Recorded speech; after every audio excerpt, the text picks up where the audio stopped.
We have a few technical issues tonight, so apologies, but let's get straight into the first clip. And this is Claire Byrne. All right, take it away, Claire. Campaign on Monday targeting people over the age of 80 and those with weak immune systems. Well, Dr. Lucy Jessup is Director of the National Immunisation Office at the HSE and is on the line. Good morning to you, Dr. Jessup. Good morning. So let's talk then about the COVID-19 booster, because from Monday you're going to focus on people who are over the age of 80 and then people over the age of 5, isn't it, who may be immunocompromised. Just explain to us the logic behind that. So obviously we did offer the autumn-winter COVID-19 vaccine programme to a larger amount of people, but we know COVID hasn't really got a distinct seasonal pattern yet, and we do know that people in those groups that you've just mentioned do have a waning immunity to the vaccine. So even though they were vaccinated perhaps in October, November time, their protection will have waned over those last few months.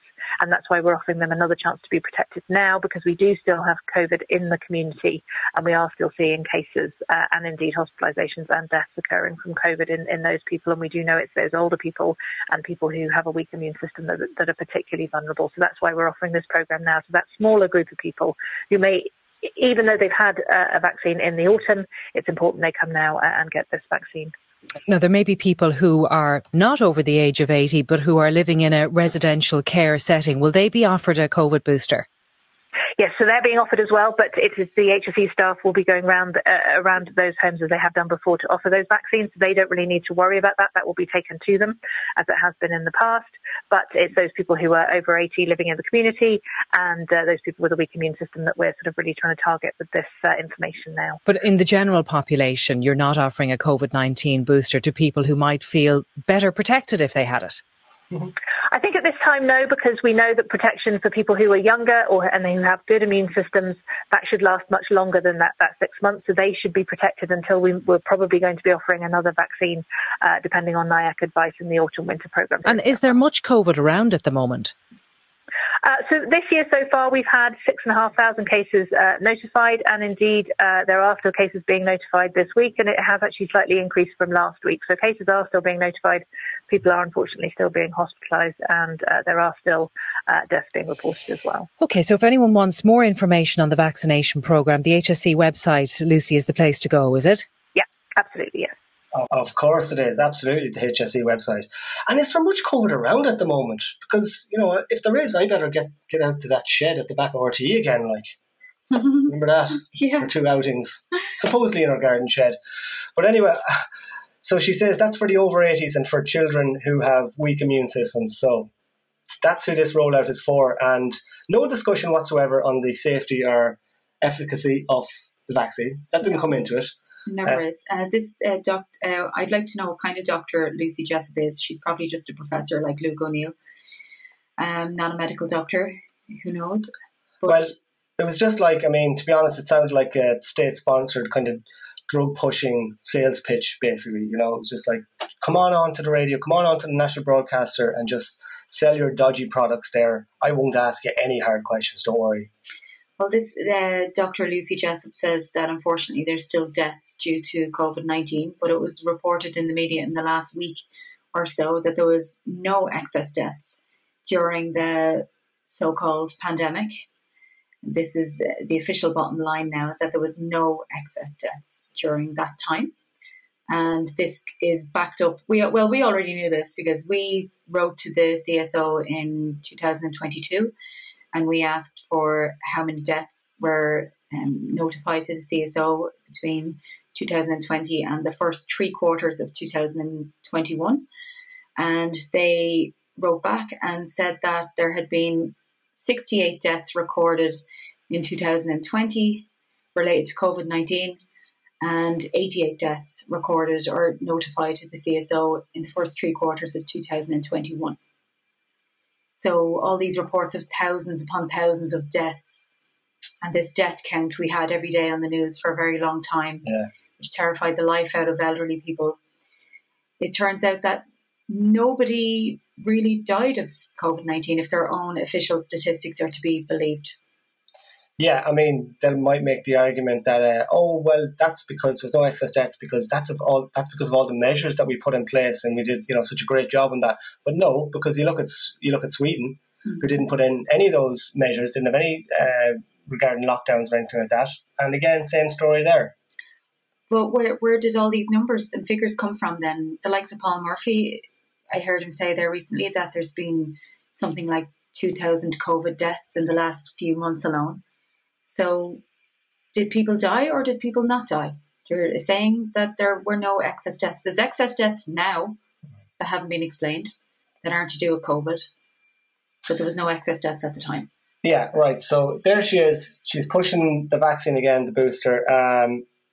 Now, did she mention anything about side effects? Do we know whether there are any side effects with this vaccine? This is from the HPRA, Health Products Regulatory Authority, formerly the Irish Medicines Board. And what does this tell us?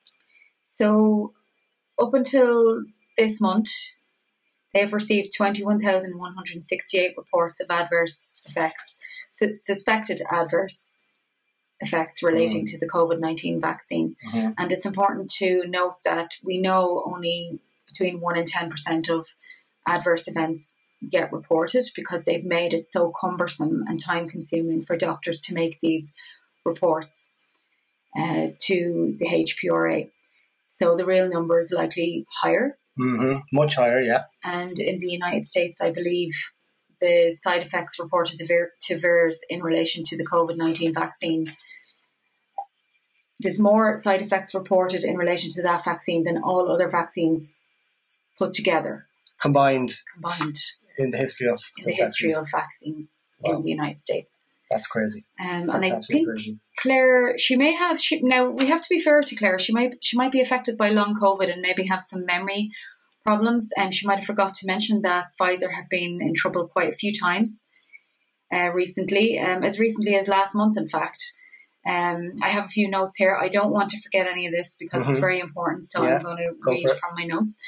A UK watchdog authority called the Prescription Medicines Code of Practice has raised concerns, and not for the first time, about Pfizer's use of social media to spread disinformation about their product. So basically what happened was the medical director of Pfizer, Beverly Phillips, she's the UK medical director of Pfizer, retweeted a post from a US Pfizer employee, as did other senior Pfizer employees, in which it was falsely claimed that the vaccine was 95% effective in preventing COVID-19. So this was an unlicensed product as well.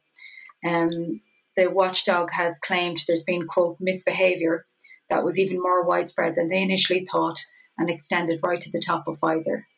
And that Pfizer made claims that did not reflect the available evidence regarding possible adverse reactions.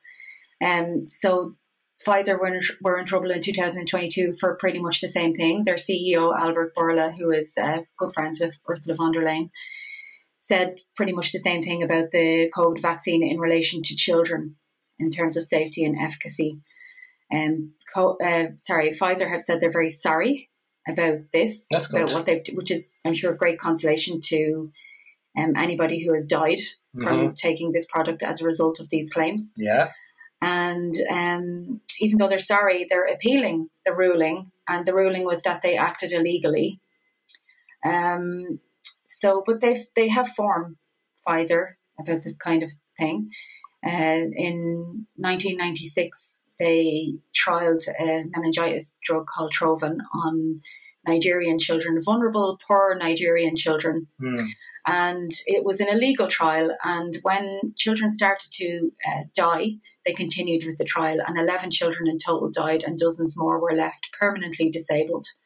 And Pfizer were so sorry that they made the families submit DNA to prove that they were related to the children before they gave them any kind of compensation payout.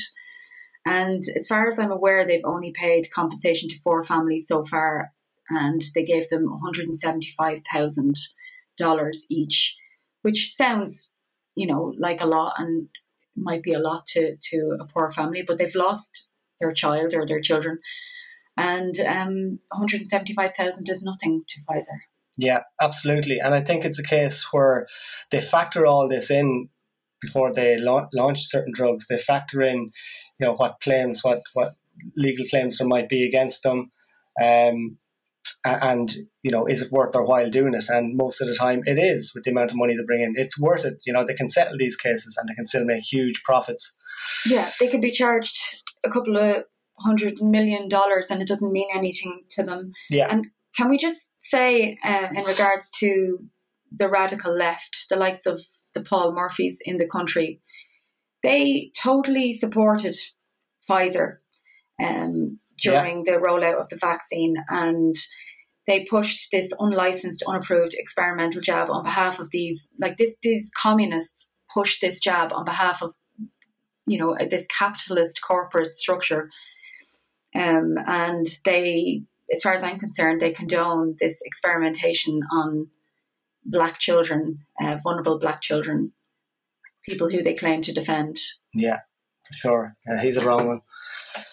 So, during these COVID times, as Suzanne said already, everybody was sitting at home scared out of their wits because you had state broadcaster RTE and Dr. Death, Tony Holohan, coming on every day talking about the case numbers, which was based on like a kind of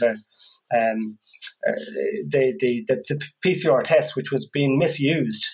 And it was given a lot of false positive results. And as well as that, he's given out the number of deaths every day. But listen, this is a clip. Many of you might have seen it before, but I just want to show it because it's important to play it now. Michael McNamara, TD, where he's just saying, we'll have a listen first and we'll chat about it after. Somebody is admitted to a hospital they're asymptomatic with a broken leg, for example, and require hospitalisation, and they're tested and they are asymptomatic but test positive. Are they included among the statistics of those in hospital with COVID? Yes, they are.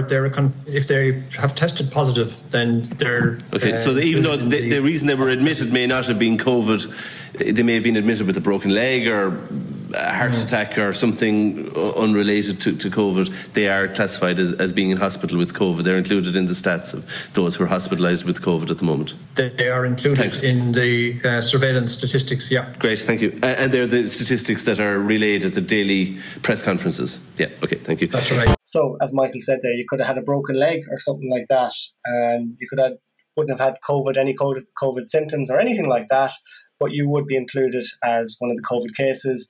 And obviously all this fear led people to obviously consider a lot more taking one of these, what we now understand are very dodgy vaccines, if we're still calling them that.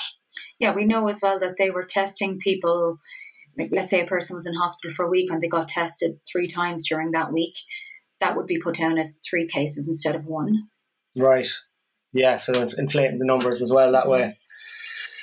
Sticking with COVID now, so for the likes of myself and yourself, who didn't get the COVID vaccine, how are we fixed in terms of our immunity to COVID-19? Well, this is Dr. John Campbell. I want to bring you a study today from Israel. Some more independent-minded studies coming out of Israel than other countries that could be mentioned. And this study shows that natural immunity after SARS coronavirus 2 is way better than vaccine-induced immunity.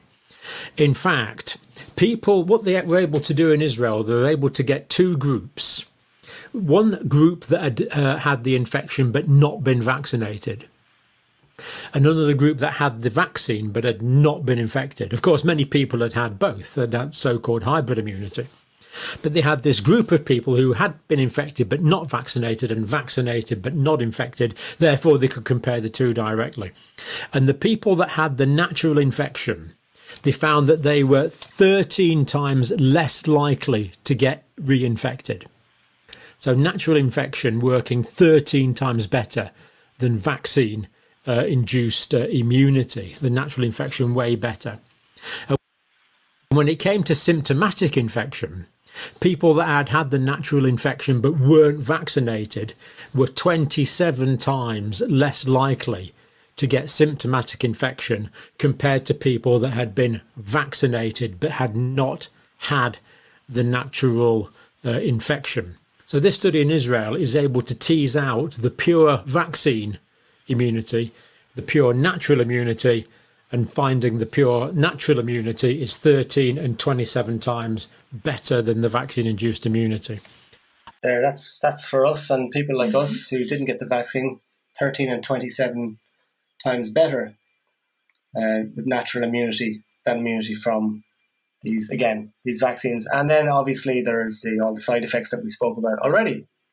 Well, this makes sense because anyone I know who's been jabbed multiple times, they always seem to have COVID. Yeah, I've noticed that as well, yeah. So they say anyway. It could just be that they're testing when other people are not testing and it's coming up positive and they're presuming they have COVID when they don't. But most people I know who've had 3, 4, 5, 6 jabs, their health doesn't seem to be the same. Their natural immunity to fight against any infection doesn't seem to be the same. Yeah. And I mean, we kind of knew this. Well, I felt I knew it some years ago when we cornered Luke O'Neill on the street and put this following question to him. So this is what Professor Luke O'Neill, who was pushing these vaccines. I mean, the amount of times that this man said in the lead up to vaccines being released that 100% safe, they're 100% safe and effective, 100% safe and effective. Take any one. Take any one you can get. Like a pick and mix. Yeah, take any one you can get. Take it as quick as you can get it. So one morning he was on News Talk. He's on News Talk regularly. He's best buds with Pat Kenny. They're both from out Dublin? Yeah, they're neighbours and friends. Neighbours and friends. They hang out a lot. So, cornered them there. Some of you would have seen this clip already, but I just think, again, it's important just to show it now. We're seeing that they're pushing these boosters again. I'm sure of the safety of the RNA vaccine, seeing that there has been no long-term clinical studies carried out. Yeah, that'll be watched in the phase 4 once the vaccine's rolled out. In other words, once hundreds of thousands of people are vaccinated, you'll watch for that phase 4 safety analysis, But in terms of long-term clinical trials, we don't know over months and years what effect this vaccine are going to have on the people. We don't know that, that's true. We don't know what effect these vaccines are going to have on the people in the medium to long term. And you just said it there. I mean, there you go. Well, maybe Luke might have something he might like to say about all the excess deaths that have happened since the rollout of this vaccine. There was how many excess deaths in January 2024 alone? Was it over 500? Right, yeah. The excess death rate was up almost 16% in January 2024 alone. And nobody has any explanation for this or is even talking about this. Yeah, there's no explanation whatsoever for the excess deaths. I mean, we're very concerned about the numbers of people dying on the roads at the moment. Quite rightly, but... Yeah, fair enough. But it doesn't make up for the huge numbers of excess deaths. Yeah. So... what is going on? Is it anything to do with the jibby jabby? It doesn't account for all those excess deaths, that's for sure. Yeah. By the way, Luke O'Neill is still on News Talk regularly, so he's very accessible. If you have any questions for him, maybe we'll try and have a chat with him someday when he's finished. Yeah, we might pop up to News Talk and hang around outside and say hello to Luke O'Neill for old time's sake. He loves the limelight anyway. He'll give us some cock and bull story, no doubt. He can't help himself. If someone points a camera in his face, he has to talk. He's a typical narcissist. Yes, Luke, I hope you're watching. That's you.